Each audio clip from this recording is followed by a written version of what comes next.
Hello students, I am Ramanan. இந்த வீடியோவில் class 10 exercise 5.5 இருந்து sum number 10 பார்க்க போகிறோம். The equation of a line passing through the origin and perpendicular னு கொடுத்துருக்காங்க. Originனா நமக்கு தெரியும் 0, இங்கேயே நமக்கு அந்த ஐடியா வரணும், அந்த வேர்டிங்ஸ்லாம் பார்த்த உடனே. And perpendicular to the line அப்படின்னு கொடுத்துருக்காங்க. இந்த லைனுக்கு perpendicular இன்னொரு லைன் நம்ம கிரியேட் பண்ணணும்னா அதுக்கு ஒரு ஃபார்ம் இருக்குது, bx மைனஸ் ay அப்படின்னு கொடுத்துருப்பாங்க இல்லையா. அப்போ இங்கே bx மைனஸ் ay என்ன, இதுக்கு பேரலா அப்படின்னு வரும்போது எல்லாமே அதே தான், பட் இந்த ஈக்குவேஷனில் கே மட்டும் மாறும்.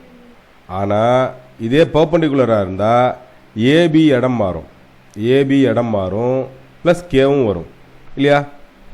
ஸோ இந்த லைனுக்கு பர்பண்டிகுலர் லைன்னா என்ன வரும்னா 3x plus 7y plus k is equal to 0.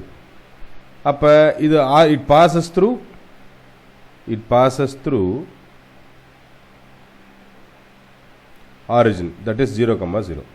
அப்போ 3 into 0 plus 7 into 0 plus k is equal to 0. இதுவும் 0. Therefore k equal to 0. k ஓட வேல்யூ கிடைச்சாச்சு. இப்போ இந்த k ஓட வேல்யூ கொண்டு போய் இதில் சப்ஸ்டியூட் பண்ணோம்னா 3x plus 7y plus 0 is equal to 0.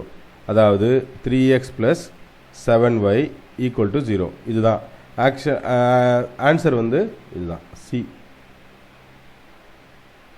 Condition ரொம்ப நல்லா ஞாபகம் இருக்கணும், பர்பண்டிகுலருக்கும் பேரலலுக்கும். அந்த கண்டிஷன் ஞாபகம் இருந்தால் மட்டும்தான் சம் ஈஸியாக போட முடியும்.